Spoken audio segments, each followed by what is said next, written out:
వయసు పెరిగే కొలది ముఖ్యంగా 60, 70, 80 సంవత్సరాలు వచ్చిన తర్వాత కూడా సంతోషంగా, ఆరోగ్యంగా, శారీరకంగా దృఢంగా, మానసికంగా ఎంతో సంతోషంగా ఉండేటువంటి ఈ వృద్ధాప్యంలో సంతోషంగా ఉండాలంటే ముఖ్యంగా మొదటి నుంచే ప్రణాళికగా బద్ధంగా ఉండాలి.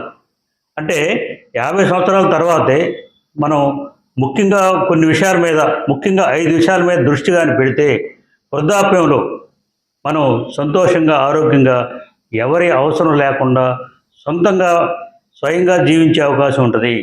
అలాంటి విషయాల మీద మనం దృష్టి పెట్టాలి. మొదటిది ఆరోగ్యం, శారీరక స్వాతంత్ర్యం, హెల్త్ అండ్ ఫిజికల్ ఇండిపెండెన్స్.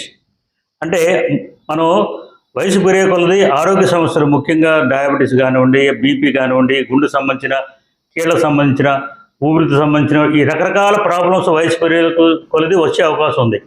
వీటిని డాక్టర్ సలహా మేరకు మందులు వాడుకుంటూ జాగ్రత్తగా కాపాడుకుంటూ వెళ్ళాలి. 50 సంవత్సరాలు పైబడిన తర్వాతే మనం జాగ్రత్తగా ఉంటే వృద్ధాప్యంలో మనం ఆరోగ్య సమస్యల్ని అధిగమించే అవకాశం ఉంటుంది. తర్వాత ఫిజికల్ ఇండిపెండెన్స్, శారీరక స్వాతంత్రం. అంటే ఎవరి సహాయం లేకుండా మనం సొంతంగా జీవించగలగటం, అది మొదటి నుంచి అలవాటు చేసుకోవాలి. 50 సంవత్సరాలు పైబడిన తర్వాత మనం వృద్ధాప్యంలో ఎవరి సహాయం లేకుండా మనం సొంతంగా ఆరోగ్యంగా జీవించడానికి శారీరక స్వాతంత్రం చాలా ముఖ్యం. అంటే ఎవరి సహాయం అంటే మన పనులు మనమే చేసుకోవటం మొదటి నుంచి అలవాటు చేసుకోవాలి. అది చిన్న పని కానివ్వండి, పెద్ద పని కానివ్వండి. ముఖ్యంగా మనం చాలామంది చూస్తుంటాం, కూర్చున్న చోటే ఆడవాళ్ళు కానివ్వండి, మగవాళ్ళు కానీ కూర్చున్న చోటకే అన్నీ తెప్పించుకొని, భోజనం కానీ, నీళ్లు కానీ, ట్యాబ్లెట్స్ కానివ్వండి అన్నీ తెప్పించుకొని చేస్తూ ఉంటారు. వాళ్ళు చేసుకోగలిగినా కూడా అలా కాకుండా అది చిన్న పైన చిన్నగా అంటే కొద్ది దూరం అనుకోండి నడిచి వెళ్ళటం, అలాగే మెట్లు ఎక్కడం, 1, 2 అంతస్తులు మెట్లెక్కి దిగటం, అలాగే మన సొంతంగా మన అన్ని పనులు చేసుకోవాలంటే ముఖ్యంగా కావాల్సింది శారీరక దృఢత్వం, అంటే ఫిజికల్ ఫిట్నెస్.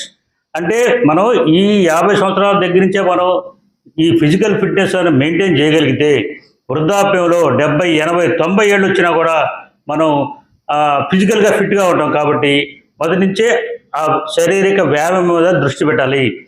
తర్వాత రోజువారీ వ్యాయామం చేసుకుంటూ చురుకైన జీవిత శైలి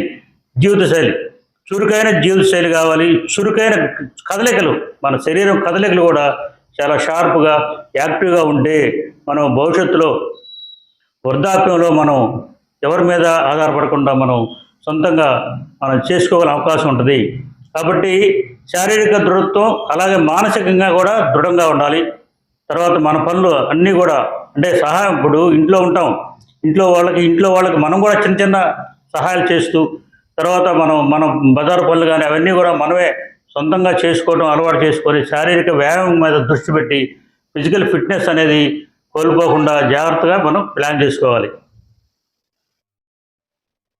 రెండో విషయం ఏంటంటే ఫైనాన్షియల్ స్టెబిలిటీ. అంటే మనం 50 సంవత్సరాల తర్వాత వృద్ధాప్యంలో మనం ఫైనాన్షియల్ స్టెబిలిటీ మీద దృష్టి పెట్టాలి. ఎందుకంటే వృద్ధాప్యంలో మనం కుటుంబం మీద ఆధారపడకుండా, ఎందుకంటే కుటుంబం అంటే మన పిల్లలు వాళ్ళ సమస్యలు వాళ్ళకు ఉంటాయి. అలా కాకుండా మొదటి నుంచే మనం ఫైనాన్షియల్గా మనకి వృద్ధాప్యంలో ఇన్కమ్, మనకి నెలవారీగానే ఇన్కమ్ వచ్చే మార్గాలు అన్వేషించాలి. ముందుగానే ప్రణాళికలు రూపొందించుకోవాలి. పెన్షన్లు కానివ్వండి, డిపాజిట్లు కానివ్వండి, అంటే మనకి రాబడి ఎంత, ఖర్చు ఎంత, పెట్టుబడులు ఇట్లా రకరకాలుగా ప్రణాళికలు కానీ మనం ప్లాన్ చేసుకుంటే వృద్ధాప్యంలో ఈ ఫైనాన్షియల్గా మనం ఇబ్బంది లేకుండా ఉంటుంది. ఎందుకంటే డబ్బు చాలా అవసరం. హాస్పిటల్ ఖర్చులు కావచ్చు, మందుల ఖర్చు కావచ్చు, మన వృద్ధాప్యంలో చాలా అవసరాలు ఉంటాయి.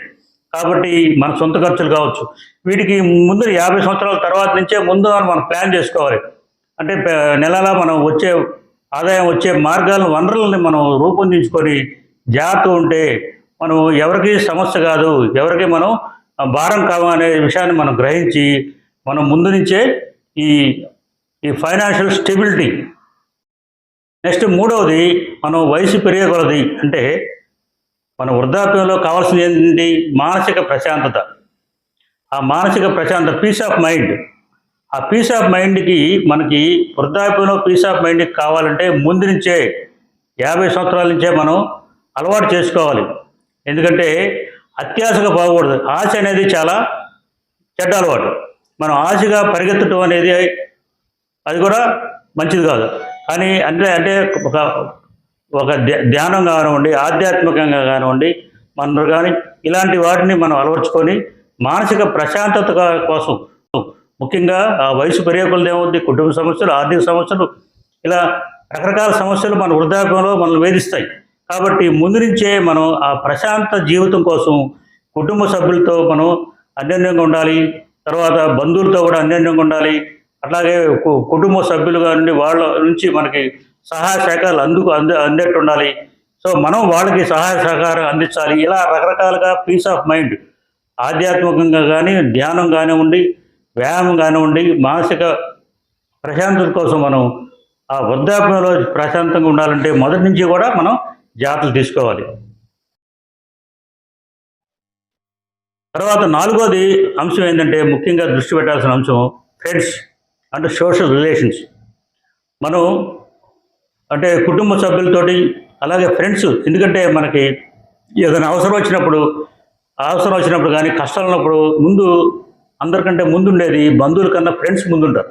సో మంచి ఫ్రెండ్స్ని మనం మొదటి నుంచి కూడా మనం తెచ్చుకోవడం అనేది చాలా ఇంపార్టెంట్.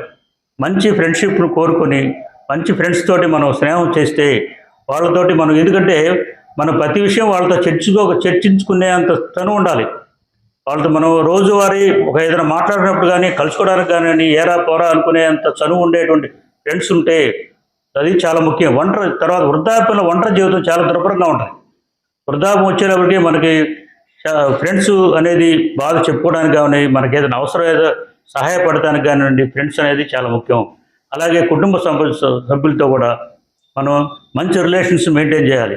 50 సంవత్సరాల నుంచే మనం వృద్ధాప్యంలో మనకు సమస్యలు రాకుండా ఉంటే మొదటి నుంచే మనం ఫ్రెండ్స్ కానివ్వండి, బంధువులు కానివ్వండి, చుట్టూ సమాజంతో కానీ మనం మంచి రిలేషన్స్, మంచి అవినాభావ సంబంధాలు మనం మెయింటైన్ చేస్తే మన వృద్ధాప్యంలో అందరూ సహాయం చేస్తారు. అలాగే మనం కూడా వాళ్ళ సహాయం చేసే స్థితిలో ఉంటాం.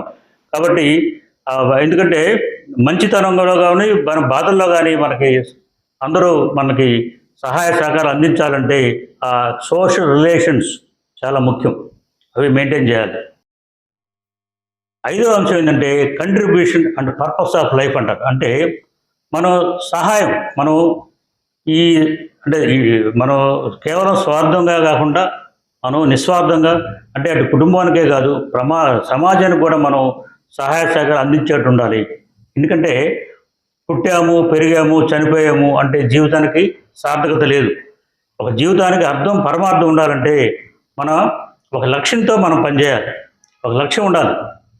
ఆ జీవిత లక్ష్యంతో మంచితనంతో ఆ జీవిత లక్ష్యంతో మనం మన కుటుంబానికి, అలాగే మన సంతోషంగా ఉంటూ చుట్టూ ఉన్న వారిని కూడా మనం సంతోషంగా ఉండడానికి మన సహాయ సహకారాలు అందించాలి. అలాగే సమాజ శ్రేయస్సు కోసం నేను సైతం అనేటువంటి భావంతో సమాజానికి కూడా మనం, ఎందుకంటే వృద్ధాప్యం అనేది ఒక బద్ధకమైనది లేకపోతే ముసలితనం కాదు. వృద్ధాప్యం అనేది వారసత్వ సంపద. అంటే మన జనరేషన్ నుంచి మనం ఇంకో జనరేషన్కి మనం సంపదను, అంటే జ్ఞానం అనే సంపదను మనం ట్రాన్స్ఫర్ చేస్తూ ఉంటాం.